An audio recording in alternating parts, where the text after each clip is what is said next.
É minha, São Paulo. Chora, São Paulo.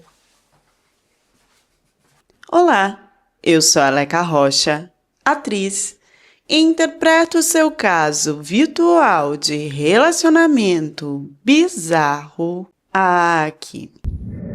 Muitas pessoas nos comentários e no direct do Instagram vêm me pedindo que eu conte histórias de mulheres de outras nacionalidades também envolvidas com estrangeiros. A história de hoje ela é de uma estrangeira, tá? Ela nasceu em Filipinas e eu só fui atrás dessa história por causa da quantidade de direct que eu estou recebendo de brasileiras que estão se relacionando online com americanos e que eu buscando algo que me deixou um pouco intrigada, acabei encontrando não só essa história, mas várias outras histórias, outros depoimentos de estrangeiras que estiveram conectadas com americanos e homens de outros países que também adentraram a essa religião e tiveram grandes problemas. Resumindo, nós vamos começar aqui as histórias de hoje com alguns depoimentos de brasileiras do meu direct do Instagram que estão em uma fase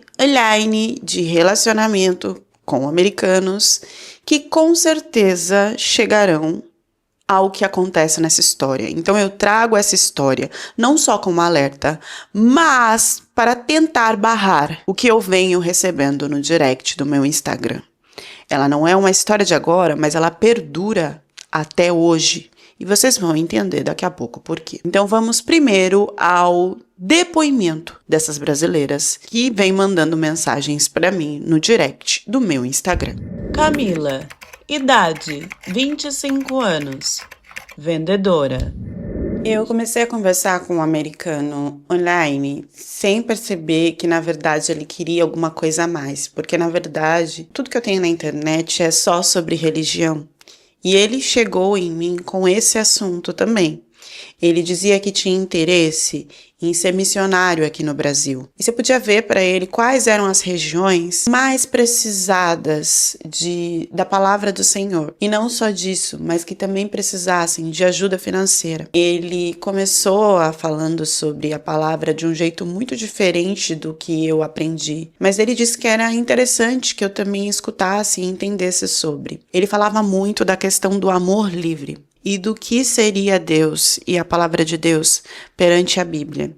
Ele me mandou um PDF totalmente gratuito, um livro, onde eu consegui entender muito mais da palavra de um jeito mais leve e mais simplificado do que eu já tinha aprendido na minha religião aqui no Brasil, que eu sou evangélica. O que eu fiquei um pouco confusa é porque ele disse que era militar e que depois de tudo que ele viu no trabalho dele, ele teve que procurar essa palavra de Deus para se acalmar e se sentir mais em paz. Então, toda vez que ele dizia não estar mais com esse trabalho e de ser aposentado, eu duvidava um pouco por causa da idade dele. Ele era muito novo. Eu também sou muito nova, mas eu nunca vi alguém se aposentar com essa idade. Depois disso, ele começou a me mostrar, então, alguns tipos de eventos que ele participava para essa religião. Ele dizia que ele era da família internacional, que mais para frente a Leca começou a pesquisar e viu que é de uma tal de estrutura de filhos de Deus, bem do ano 90, dos anos 90, 80, por aí. Ele diz que eu tenho que aprender cada vez mais sobre como ele vê Deus, para que nós possamos então ter alguma coisa. Ele só entrou nesse assunto depois de uns 3 meses, onde ele entendeu que eu era uma escolhida, uma enviada, para seguir em frente o caminho de missionária junto com ele. Então, eu mandei essa mensagem para a Leca com o Instagram e tudo, onde ela percebeu que ele é um dos que participam online de toda essa instituição e não sabe até onde ele segue o que está dizendo no site da religião dele mesmo ou interpreta isso de uma outra forma. Nós estamos com um noivado marcado e esse noivado seria ao vivo já na primeira vez que eu fosse encontrar ele com o casamento marcado para a próxima semana. Existe toda uma questão de documentação para você ficar nos Estados Unidos e hoje em dia isso está muito mais burocrático. E eu estranhei dele dizer que a gente não precisa se preocupar com isso, porque ele resolve a gente estando nos Estados Unidos ou não. Mara, idade, 30 anos, recepcionista. Eu já tenho visto e tudo para os Estados Unidos, porque eu já trabalhei lá uma temporada e eu cheguei a conversar e a conhecer uns caras lá e eu achei eles muito bobões, frios, muito filhinhos da mamãe, aquela coisa de querer construir família, mas da mulher sempre ficar em casa. E sempre eles soltavam algumas coisas do tipo, porque essa mulher, ela é muito independente, quer muito saber de trabalhar e não limpa bem uma casa e o carro dela tá sempre sujo e porque quando eu fui na casa dela, ela não fez comida pra mim, a gente teve que sair pra comer. Então assim, eu nunca fui muito fã de americano. E o estranho é que quando eu decidi voltar para o Brasil, viver minha vida aqui, a procurar um brasileiro mesmo, começaram a aparecer mais americanos. E aí agora, acho que porque eu tava aqui, lei do destino, esses caras pareciam ser mais interessantes. Talvez por eu não estar lá perto, vendo como eles realmente são. E um deles me chamou muito a atenção, nós começamos a conversar sobre várias coisas, porque ele é muito aberto ao novo e também é conectado a Deus, que é uma coisa muito importante para mim. Um homem que seja temente a Deus, porque nos dias de hoje eu tenho medo do que possa acontecer com um homem que não seja. Como se isso fosse algum parâmetro para o homem fazer alguma coisa errada ou não, e a gente sabe muito bem que não é parâmetro. Mas, na minha mente, eu me sinto mais segura e protegida. E esse cara chegou pra mim e me apresentou, a religião que ele pratica, que ele diz ser evangélica, a minha também é. Só que no caso dele, eles vivem como se fossem em colônias. É como se o sistema deles fosse um pouco diferente do que os evangélicos do Brasil costumam seguir, porque eles são fechados nos grupos deles. Porque eles acreditam que culturalmente tudo que eles desejam seguir é muito diferente do que é o mundo inteiro. Então, por que não fechar essa parte cultural só entre eles? Quando eu mandei o Instagram dele pra Leca, a Leca deu uma assustada, no sentido de que as frases que ele usa não são frases escritas na Bíblia, mas que ele diz que estão escritas na Bíblia do grupo dele. E a gente pesquisou essas frases e nenhuma delas é colocada como uma vertente das Bíblias que são escritas por aí. É como se fosse algo único, novo, que ninguém tivesse muito acesso. Ele até me pediu para que eu não compartilhasse isso. O Instagram dele é fechado e ele só aceita quem realmente ele tem segurança e está dentro do grupo dele. Então é como se eu já estivesse dentro do grupo dele. A própria Leca tentou seguir ele com contas de mulheres muito mais bonitas e perfis religiosos que ela correu atrás para ver se conseguia e não foi possível. A Leca só conseguiu acessar a conta dele através dos prints que ela pedia para mim. Então ela pedia, me vê os prints das curtidas para ver quem curte, me vê o print do Instagram dele inteiro, das músicas, das legendas, porque se não fosse assim ela não teria conseguido acesso para entender que tinha algo de muito estranho ali. Os posts também eram muito conectados à questão de obedecer o pai, obedecer a Deus e de as crianças e a família ser muito conectada sempre a obedecer e seguir o homem da casa. Tirando isso, ele era uma pessoa aberta. E talvez por eu ter me apaixonado online, isso não virou um julgamento da minha parte como foi com aqueles americanos que eu conheci quando eu estava lá. E eu estava sinceramente pensando em voltar para lá no próximo mês e passar uma vivência com ele nessas colônias para ver como que era. Bom, galera, eu resumi bastante o tipo de depoimento que eu tô recebendo no meu direct de mulheres que estão se relacionando com americanos online, sempre lembrando que não são todos os americanos, tá? Eu tô falando da demanda que chega no meu Instagram, Instagram que já está acostumado a receber casos pelas histórias que eu posto aqui no YouTube. Só para vocês entenderem, é esse tipo de coisa que chega e agora nós vamos para a história dessa mesma religião que esses 2 americanos dizem que praticam, tá? Nós não temos provas aqui, 100%, de que eles são líderes importantes dentro dessa religião ou se eles só estão usando o nome dessa religião para enganar essas mulheres. Então aqui não é um canal investigativo onde as provas estão 100% colocadas como confirmadas pela polícia, pelo governo, de que isso realmente está acontecendo. Quando estão, eu conto aqui para vocês. Então a gente vai entrar agora na história de uma das mulheres que viveram dentro dessa religião que eles estão dando o mesmo nome, para vocês entenderem do que se trata e decidir aí comigo no fim da história se essas meninas devem continuar se comunicando com esses americanos ou não.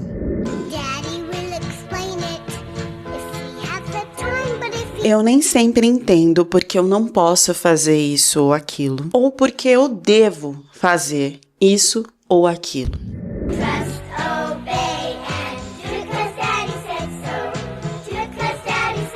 Papai vai explicar se ele tiver tempo, mas se ele não tiver tempo, eu terei que confiar nele. É sempre melhor fazer porque papai disse. Faça o que papai disse.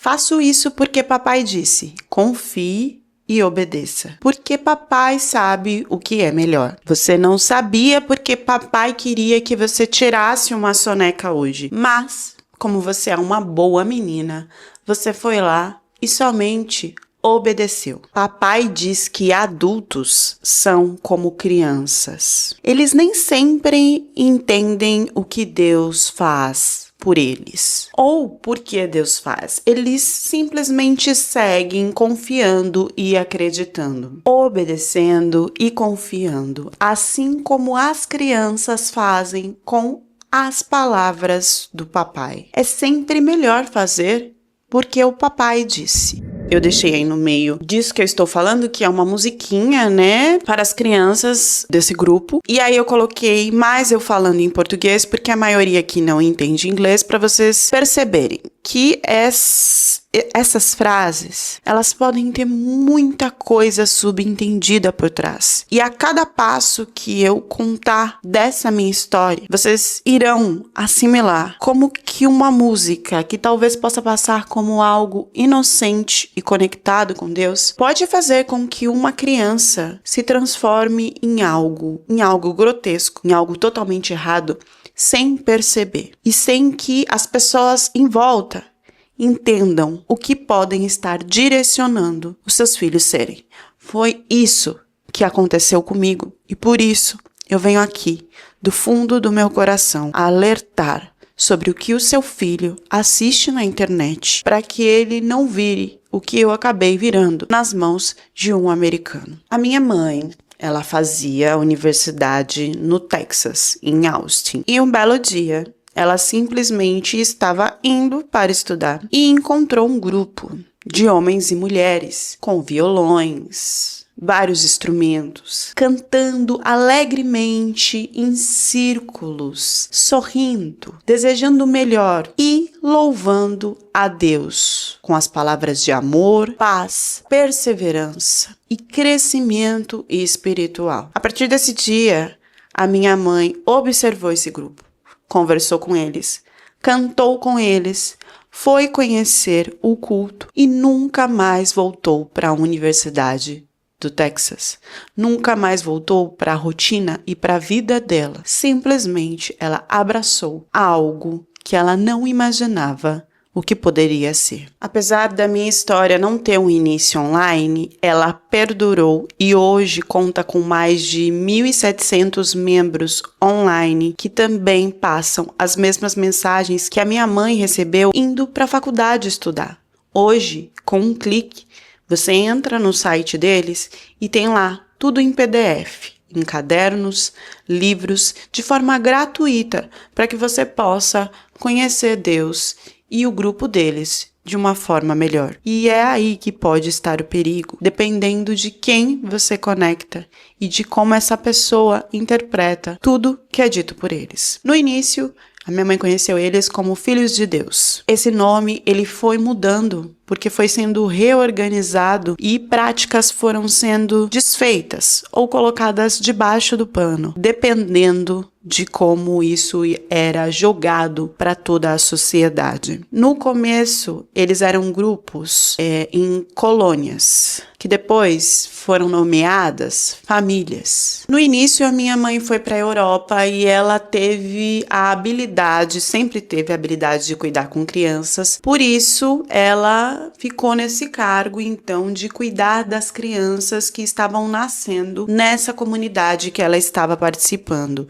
E porque também se tinha um número exorbitante de mulheres grávidas e de crianças pequenas, o que se parecia ser uma dádiva, pensando de que todos aqueles iriam, a partir daí, ser ensinados a compartilhar a palavra de Deus. Só que comigo, antes de eu nascer, já foi diferente. Foi nessa comunidade que a minha mãe conheceu o David Berg. Uma hora falarei David, outra hora falarei Berg. E ele era o líder, né, desse grupo. E meio que por ser o líder, todos seguiam o que ele falava e minha mãe aceitava tudo o que ele dizia e ordenava, porque era pro bem, não só dele, mas pro bem de todos. Ele tinha um tipo de filhos que ele tinha como os escolhidos, né? Entre esses filhos tinha a minha irmã mais velha e outros 2 filhos adotivos. A minha mãe engravidou e então ele decidiu, junto com a minha mãe, que essa gravidez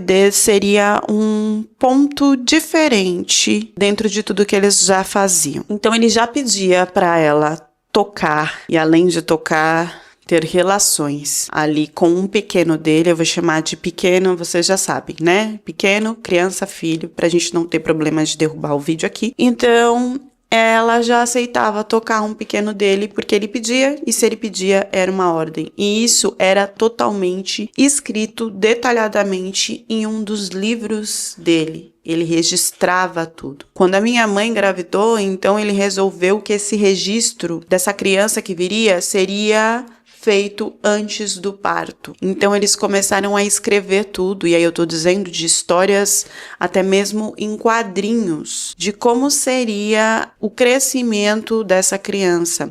E ele queria muito isso porque ele defendia a ideia de que o plano de vida dessa criança ele já deveria ser acordado e construído antes mesmo que ela nascesse. E foi assim que a minha mãe resolveu me dar como um presente para ele. Nós estamos falando de um senhor de 68 anos. Então a minha vida começou a ser documentada numa espécie de livro com o nome A Vida com o Vovô. Nós estamos falando de ultrassom, sintomas, o que era dito, o que era planejado, o parto. Tudo foi documentado até eu chegar na casa e aos 3 anos ser entregue para ele. Eu poderia ter sido entregue como um presente, como uma filha adotiva, mas não. Eu fui entregue para casar com ele aos 3 anos de idade. Esse livro, de tudo que eu passei, a minha própria mãe entregou para mim depois como se fosse um presente. E ela foi crescendo de cargo com ele a cada ação que ela fazia, que ela não duvidava e aceitava sempre em nome dele. Ela virou uma líder muito grande, mas isso é uma história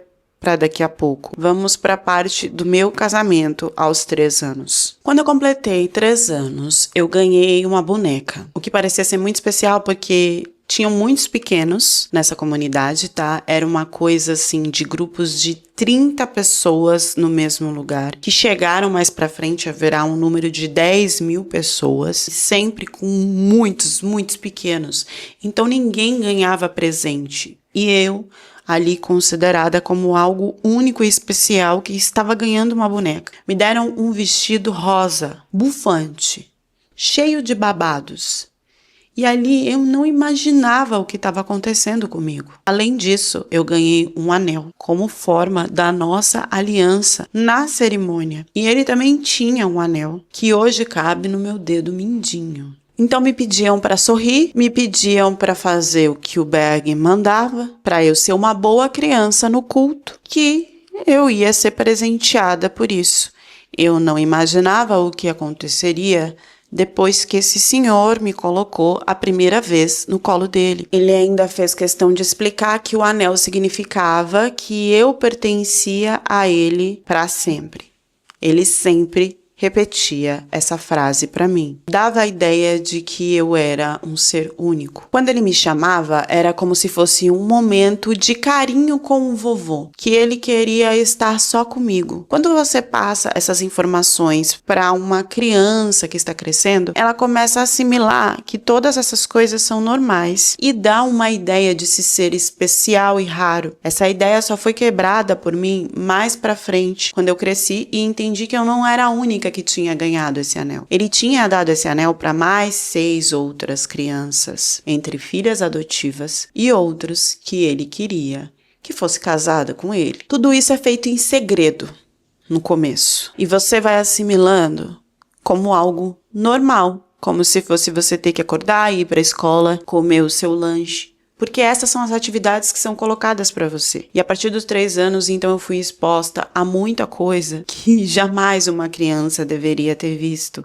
mas que eu vi como se fosse uma rotina diária. Ele tinha uma área só para gravar vídeos que ele gostaria de assistir. Isso era no porão.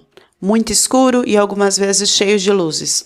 Lá sempre tinham homens e mulheres que não tinham nenhuma peça de roupa. E ali ele decidia, eu gostaria de ver algumas dessas mulheres dançando para mim. E isso não ficava só nas mulheres, ia também para os pequenos.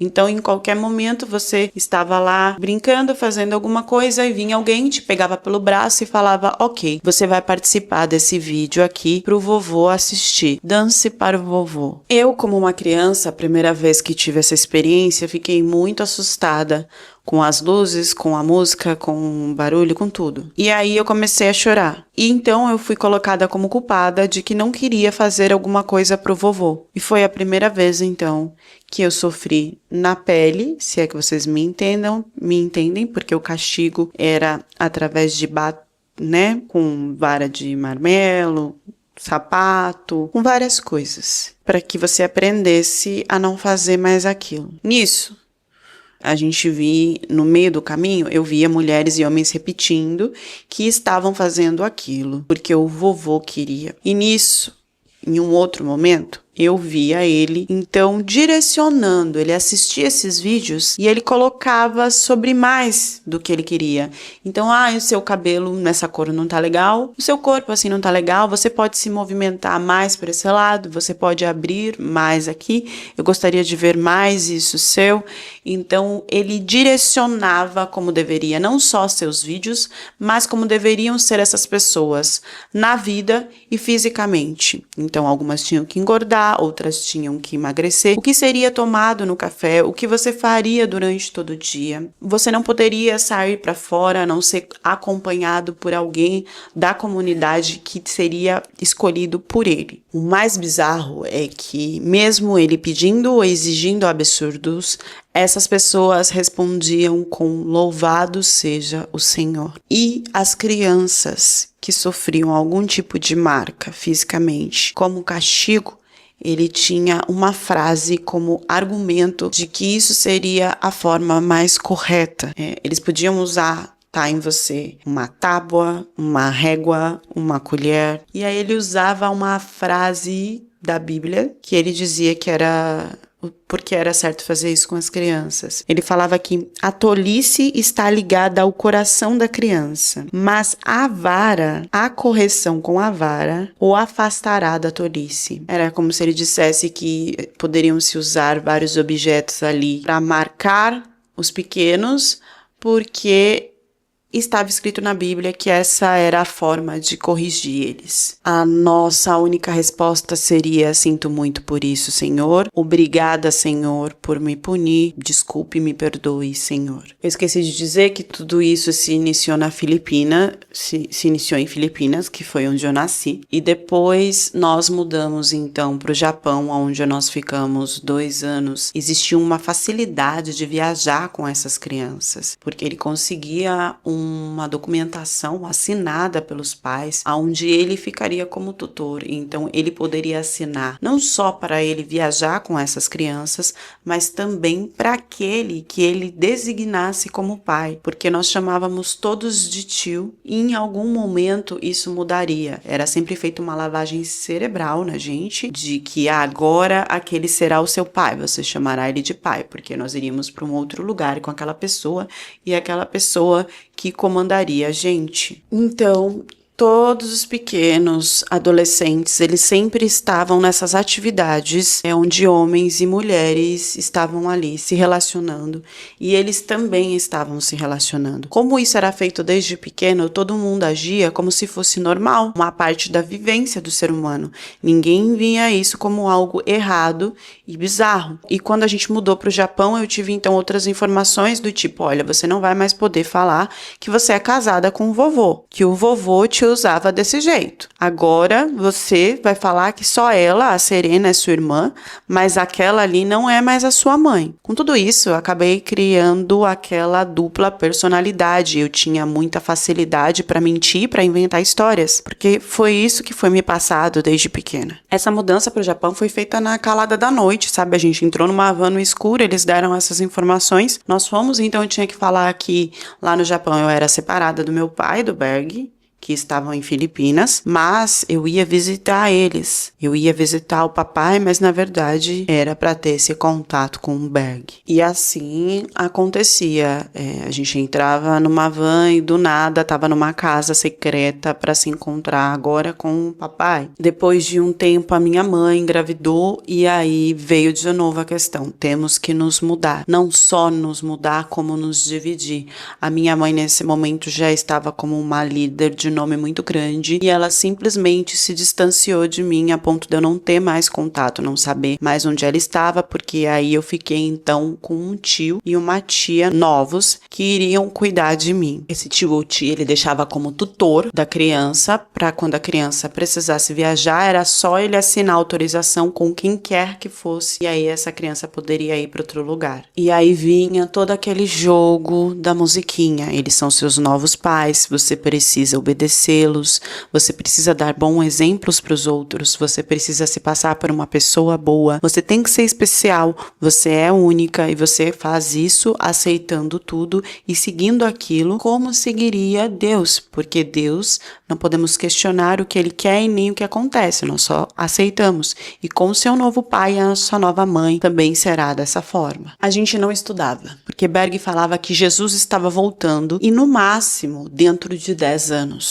Sendo assim, por que nossas crianças iriam perder tempo estudando se elas poderiam auxiliar também resgatando pessoas para o rebanho? Porque quando Jesus voltasse, nós teríamos que ter o maior número de pessoas convertidas, praticando o que Jesus pediu para que fossem levadas para o céu. Então, ao invés das crianças estudarem, as crianças iriam para as ruas também ajudar a falar da palavra do Senhor e a resgatar mais pessoas para o rebanho. Então, para ganhar almas para Jesus, nós ficávamos nas ruas mendigando, pedindo dinheiro e falando sobre a palavra, porque isso ia trazer uma condição financeira para que nós construíssemos mais lugares, para que nós tivéssemos mais pessoas. Tudo isso para salvar almas. Isso de salvar a alma dava estrelas, era como se nós tivéssemos uma coroa, então nós ganharíamos estrelas e isso faria com que a gente chegasse no céu, no paraíso, no alto escalão do lado de Deus e Jesus. Nisso eu fui crescendo e fui então cuidando de crianças como outras pessoas cuidavam de mim. E aí eu fui cuidando de pequenos, assim como em algum momento outras pessoas cuidavam de mim. Eu fui crescendo e foram me dando então essa obrigação que era horrível, porque eu tinha que marcar aqueles pequenos cada vez que eles precisassem ser castigados pelo mesmo motivo que eu fui. Eu não conseguia fazer isso, né? Eu tinha a lembrança do que acontecia comigo, eu me sentia muito mal, então eu consegui fugir para a cozinha. Na cozinha eu descascava mais de 500 batatas, que era para fazer lá um espaguete gigante, que era a alimentação de todo esse povo, que só aumentava porque adolescentes tinham pequenos, adultos tinham pequenos. Era um amor livre de compartilhamento geral. Vou tentar explicar um pouco para vocês aqui o que Berg ditava pra gente. Além disso, eu ainda cantava com outras crianças, eles criavam um pequeno discurso que a gente tinha que decorar. Essas músicas, elas eram gravadas em CDs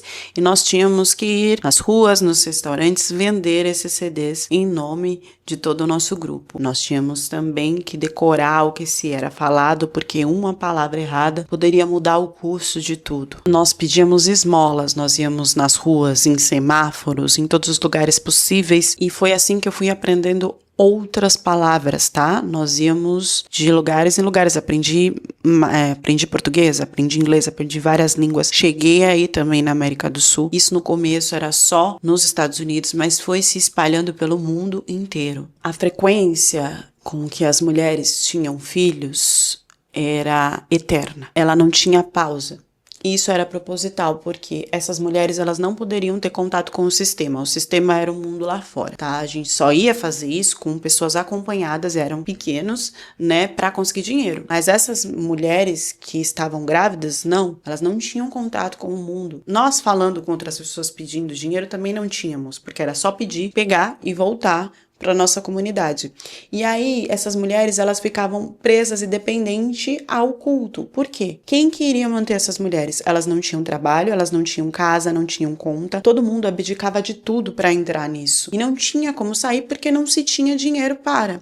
Então, uma forma delas sempre estarem engravidando era, na verdade, o objetivo para que elas ficassem dependentes dessa situação. Ele exigia que essas mulheres não cortassem o cabelo, usassem vestidos longos e esvoaçantes, e esses vestidos, eles tinham partes que eram fáceis de abrir para expor todo o corpo quando ele ou algum homem precisasse. No culto, nessa vida, você era um instrumento para Jesus o tempo todo. E a minha sorte é que eu era mirrada. Eu era uma menina magra, que não tinha nada muito avantajado, praticamente nada. Então os homens, eles não me viam com esse julgamento. Eles colocavam as mulheres em prateleiras. Tinha a prateleira maxi, a prateleira mini, a prateleira média.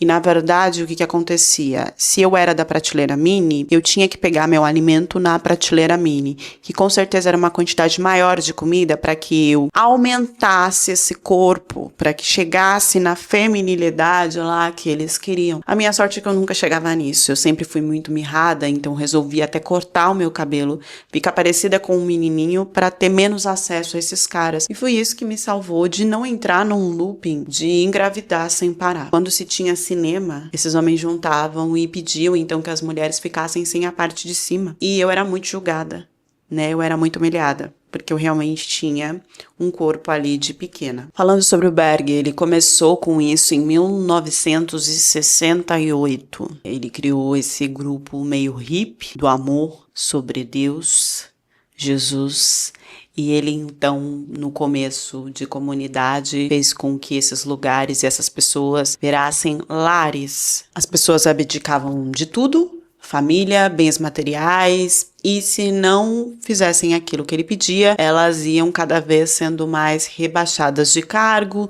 tendo menos conforto, acessibilidade, poder. O mundo fora disso era o sistema, o mundo sistêmico, né? E o mundo nosso era chamado de família. E os líderes, eles eram vistos como corrente. Por isso se tinha a frase de que nós jamais deveríamos quebrar as correntes. Desde 2 anos, todos éramos ensinados sobre o evangelho, mas não a praticar o evangelho. Todos da família viam o Berg como Deus. Então aquilo que ele dizia era o que devia ser feito. Ele tinha várias profecias, falava que Jesus ia chegar. Eu me confundi nas datas, eu acho que ele falava que era 1993, então isso aconteceu um pouco antes. O que eu tô contando da minha vida aqui aconteceu um pouco antes. E ele dizia que a Califórnia iria virar um oceano completo, que por isso que devíamos ir para outros lugares do mundo. E ele era um verdadeiro né? Ele escrevia cartas onde ele descrevia a sua conexão e por que ele seria Deus, e nisso ele explicava com ações né? Uma delas era de como ele foi ensinado a bater a berinjela na igreja por um outro garoto. Explicava ainda que a mãe dele flagrou isso e por isso ele foi forçado a ter essa ação na frente do pai e se dizia arrependido de não ter tido nenhum contato relacional desse tipo com a própria mãe. O amor livre dele vinha dessa ideia de compartilhar pequenas relações, e isso estava literalmente conectado a se ter esse tipo de T grande também com Jesus. Ele falava para os homens se imaginarem ou observarem outros homens como mulheres, para que não se tivesse nada de errado de homem com homem na hora dessas relações, porque só se podia ser homem com mulher para se relacionar com Jesus. Então era homens, mulheres, pequenos, animais, todos se relacionando, e aquela coisa de bater a beringuela, imaginando Jesus junto, fazendo isso com Jesus, porque Deus, Berg, estava mandando. Regras absurdas eram colocadas, entre uma delas é que para você fazer o número 1, você só podia usar uma folha de papel higiênico, e para fazer o número 2, você só poderia usar 2 folhas de papel higiênico, e mesmo assim você teria que se manter totalmente limpa, bonita e embelezada, porque o Berg, ele tinha toque sobre essa coisa de limpeza e sobre essa coisa de estética, e você tinha que estar sempre preparada, não só para ele, mas também para os outros homens. Essas relações, eram pequenas. Eu disse para vocês, eu fui casada aos 3, e aí ia estar 10, 12, 13, 15... não tinha idade. Mais pra frente, Berg veio com a questão de que ele tinha recebido uma nova mensagem de que então não se podia mais ter relações com esses pequenos. O argumento era de que o sistema não entendia isso, óbvio, né? Estava sendo espalhado o que estava acontecendo, mas que eles sabiam que isso podia acontecer, mas que pelo sistema, Jesus então achou melhor que isso fosse poupado. Óbvio que ele falando dessa forma, as coisas continuaram acontecendo escondidas,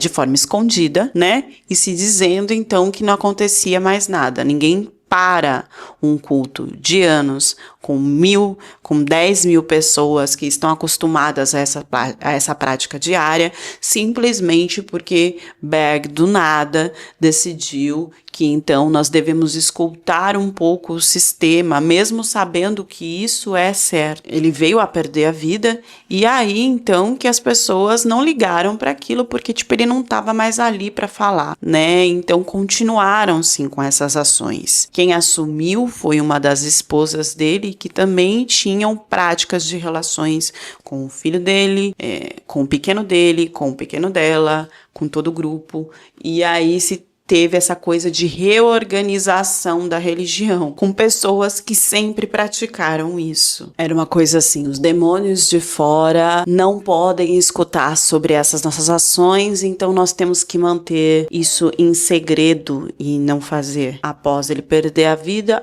tudo bem, gente, o segredo era com ele, ele já perdeu a vida, então nós podemos continuar aqui fazendo o que a gente fazia. E aí vieram à tona a questão de, ele já se foi, não foi preso, não foi julgado, nada de ruim aconteceu, então eu posso falar que eu já fui esposa dele. E pessoas se vangloriarem disso, pedirem autógrafo, pedirem palestras, e mal sabiam eles que eu só estava esperando completar os meus 18 anos para conseguir fugir daquele lugar. Nessa época que ele perdeu a vida, muitos pequenos já viraram adolescentes e mais 18, então já tinham conseguido sair e escreviam cartas ou tentavam acesso para que nós pudéssemos sair dessa situação também. Uma das minhas irmãs fez isso primeiro que eu. Eu simplesmente pedi para um dos adultos me levarem até uma rodoviária, e de lá eu parti num ônibus e recomecei a minha vida deixando essa seita na cidade do México. Eu consegui trabalho, eu consegui tudo, só que foi muito difícil, porque eu não sabia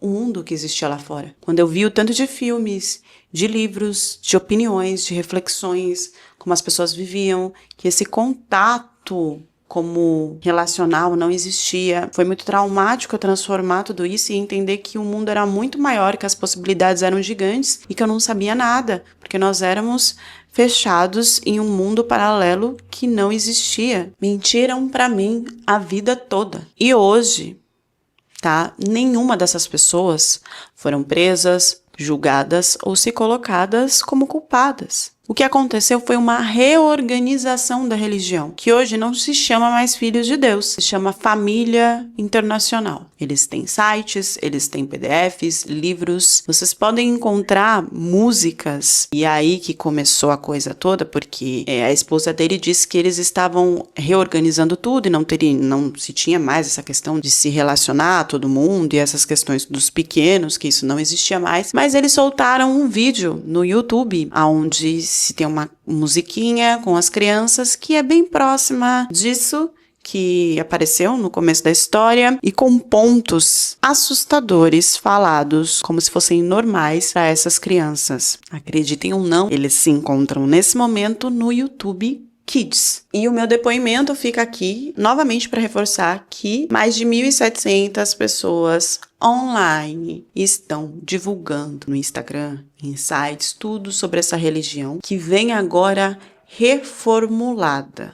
Não sabemos até onde e não sabemos as pessoas antigas que participaram se não estão criando vertentes com ainda sistemas de lá de trás, com ações antigas. A reformulação foi feita em 2010, mas com a esposa e pessoas que gravaram e tiveram relações com seus próprios pequenos. Até onde isso foi totalmente limpo e apagado e não se acontece mais? Eu não posso dizer. Ninguém aqui pode dizer.